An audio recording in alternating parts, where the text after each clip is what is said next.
Morning. Morning. Morning. I love rock and roll. I'm a Beach Boys nitty gritty dirt band, Beatles, Wilson, Pickett rock and roll fan. But as Peter, Paul, and Mary noted, the message may not move me or mean a great deal to me. They got a good thing going when the words don't get in the way. Now let's face it, most rock and roll is gibberish. But if you pick it apart and are willing to wade through the lyrics, there are some gems. Like the song we just heard from the Rolling Stones, you can't always get what you want, but if you try, sometimes you find you get what you need. Now, I think in terms of everyday living, you get what you need sometimes. But you can easily get what you need from religion most of the time.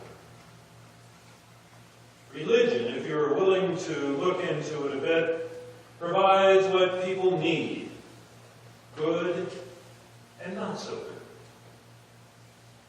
All people have to do is pick a source and then choose whatever they want to satisfy or justify their needs. The source can be as short as a single passage, like a rock lyric taken out of context, or it can be a misquote. An eye for an eye, for instance. That particular quote is found in Exodus 21. This is what it says. When men strive together and hit a pregnant woman, so her children come out, but there is no harm, the one who hit her shall surely be fined, as the woman's husband shall impose on him, and he shall pay as the judges determine. But if there is harm, then you shall pay life for life, eye for eye, tooth for tooth, hand for hand, foot for foot, burn for burn, wound for wound, and stripe for stripe. How many of you knew that eye for an eye addressed beating a pregnant woman? I didn't. When you consider the obvious assumption that a pregnant woman can be hit without harm, this is obviously absurd. However, one can pick another quote and build on the reference as it is reprieved in Matthew in the New Testament. There it says, "You have heard that it is said, eye for an eye and a tooth for a tooth. But I tell you, do not resist an evil person. If anyone slaps you on the right cheek, turn to them the other cheek also. And if anyone wants to sue you and take your shirt, hand over your coat as well. If anyone forces you to go a mile, go with them 2 miles. Give to the one who asks you, and do not turn away from the one who wants to borrow from you." Apparently, Matthew had not read Poor Richard's Almanac, where it says, "Neither a lender nor a borrower be." I'm not sure either of these biblical quotes are all that appealing or sensible. But people seem to pick them to support whatever their need may be. My guess is that those politicians and religious leaders who are quick to sue and just as quick to defend lawsuits skip that part about hand over your coat as well. Now you may ask what got me thinking about these things. Well, it was Jesus. I was driving down I-35W a couple of months ago, and a guy in a too-big pickup truck cut me off with way too little room to spare. And on the back of that bloated conveyance was a sticker that said, "What would Jesus do?"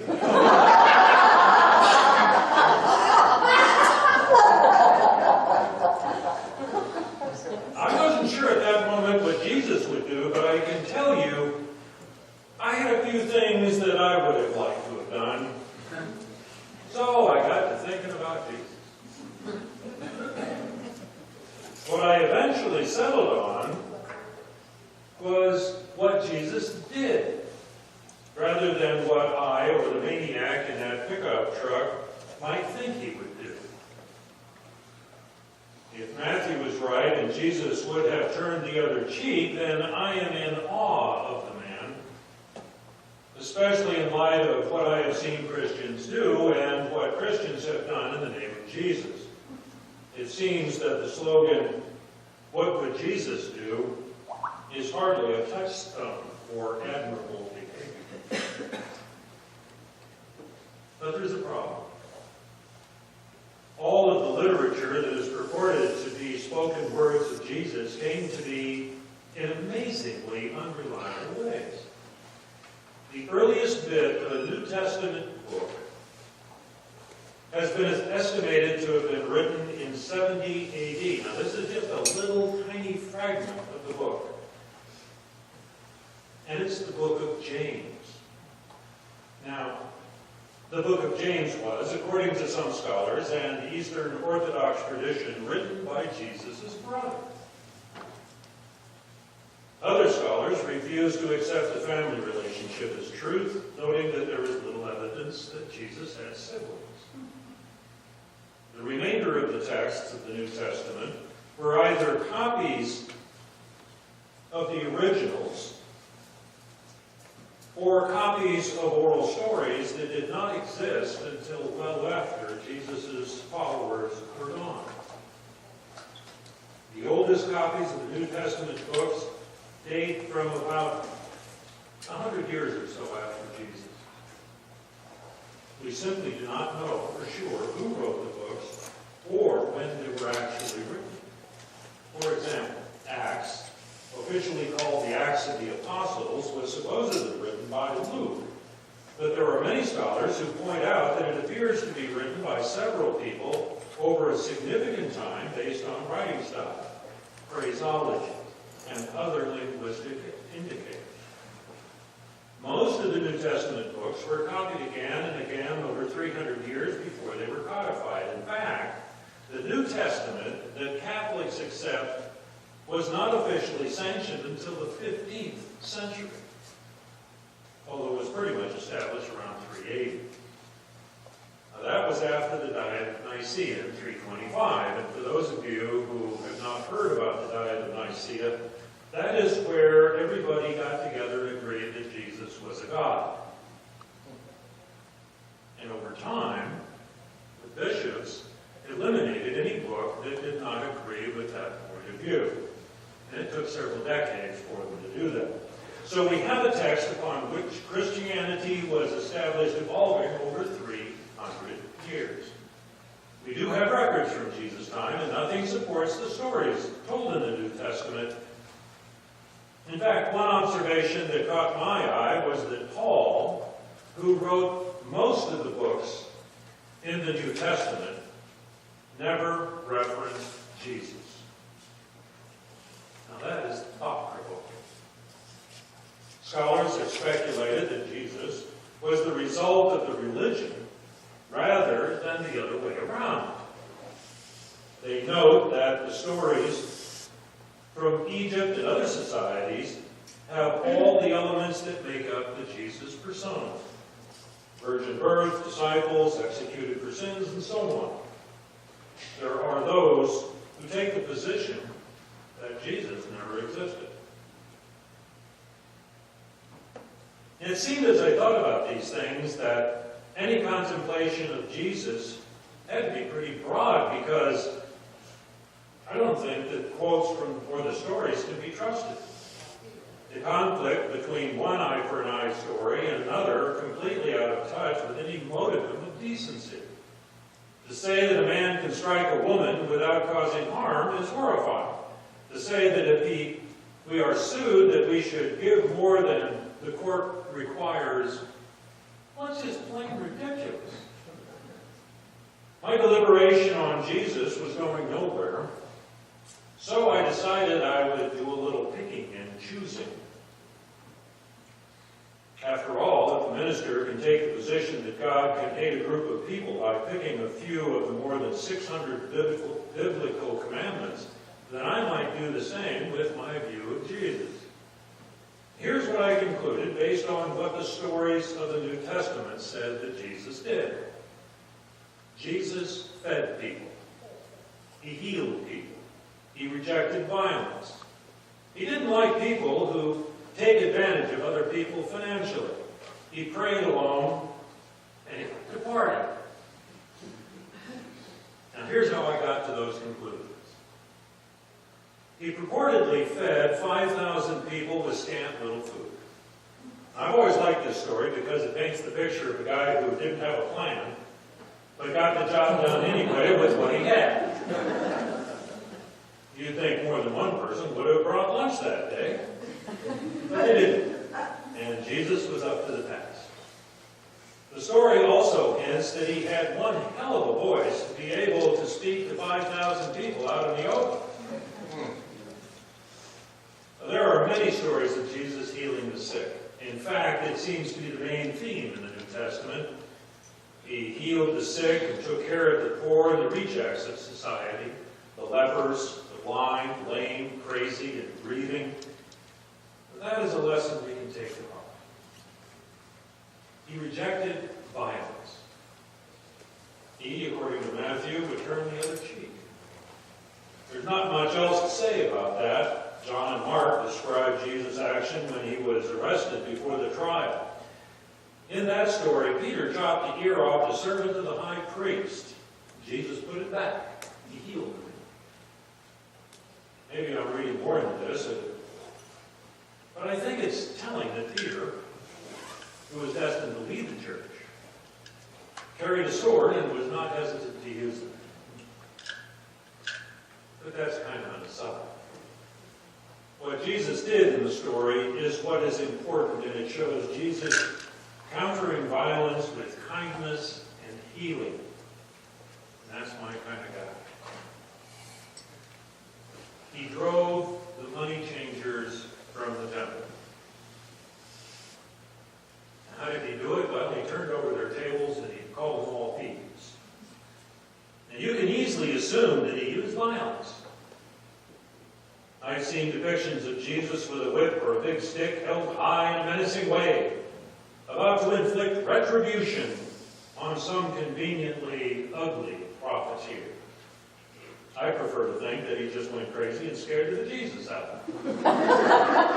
At any rate, the people he drove from the holy place were taking advantage of people who were there to perform religious ceremony. He prayed alone. Most of the time he prayed alone. And he told his followers to pray in a closet, or as it is described in Matthew, the inner room. Now the reason I chose this is a personal one, because I get kind of tired of the praise Jesus verbal toss-offs and athletes genuflexing on the field of play. Some of you may remember the 1950s TV show called The Real McCoys. It starred Walter Brennan as a cantankerous farmer who was asked in one episode to give the blessing at the meal.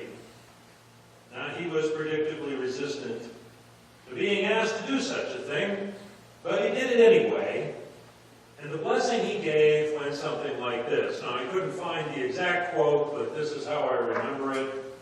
Lord, we tilled the field, spread the seed and fertilizer, weeded the rows, watered the field, picked the vegetables, canned them, and my wife cooked them tonight. But thank you anyway, Lord. Finally, I think that Jesus liked the party. The source of this conclusion is the story of a wedding that was out of wine. You know what happened. He made more wine. Just saying. Now, these are my interpretations of Jesus. You are free to disagree. After all, you are Unitarian Universalists. My view is Jesus is not widely held, and I do not plan on recruiting people to this point of view. Though point is that I have picked the characteristics of Jesus that I believe are most appealing to me. They fill a need in me. Now, people have been building religions on their top picks of biblical writings forever. Furthermore, these picks and choices are not limited to the Bible. Pick any holy book, and there are people who are willing to kill to prove that it is the inspired word of a merciful God. Furthermore, they will demean those who have picked different passages to hold sacrosanct. An Old Testament view that a pregnant woman can be beaten and yet unharmed is not the religion that I want. People pick a religion as if it is a carcass and come up with ways to condemn, to support their own prejudices and justify their hate. Too many people pick a religion just to satisfy their own need to sleep without facing their evil in the night. This pick-and-choose approach is not limited to religion. It can be a philosophy as well. There are those, for example, who follow the philosophies that glorify self over all others. Ayn Rand considered seeking personal happiness the highest moral achievement and admonished her followers to give like for like. Life for Randians is a negotiation. So what do you give those who are hungry and have nothing to give in return? One solution is to call them lazy. What do you give the sick who can give nothing but pain? One solution is to send them to the emergency room and blame them for the cost. There are people who extol Rand and other crackpot beliefs and then have the temerity to call themselves Christians. Now that leaf must be full of some really juicy rationalizations. There is actually a Christian philosophy based on the halls of D.C. It comes right out of Washington, that reasons that God rewards those who please him. So, the reasoning goes, if you are rich and powerful, you must have pleased God, and should continue to get more money and power because the reward of your actions proves that what you did is blessed by God. In short, your power is proof that your actions are moral. Machiavelli would be proud. Now, circular reasoning aside, people pick and choose what they wish to believe. As stated earlier, there are scholars who take the view that Christianity came first and that Jesus was a creation of the religion. They are correct, or if they are correct, then these stories are the choices that reflect the wishes and hopes of people who chose, by popular demand, the stories they needed. If the essence of the New Testament is a Jesus that healed and fed people, liked to celebrate love and avoid violence, have a full belly and good health, if the distilled hopes of people who were slaves, peasants, serfs, and the poor are expressed in these stories, rather than the rich pagans of the time, then it is the people's needs that want money changers driven from their lives. These are the stories that survive 300 years of New Testament evolution. Now we can reject out of hand the ranting of pseudo-Christians and angry Islamists, but it is not in our best interest to reject Jesus that way. If Jesus is the embodiment of people's need for justice, for hope, and the dream for happiness, if Jesus is a cry from those who had little to look forward to except short lives and endless toil, then we should listen to those people. Jesus may well be the stories rather than the man.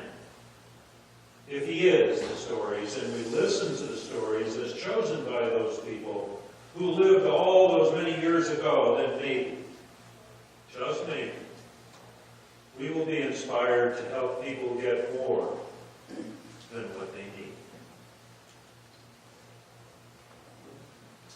As we rise in body or spirit and join in singing our closing hymn, number 89, Come My Way, My Truth, My Life.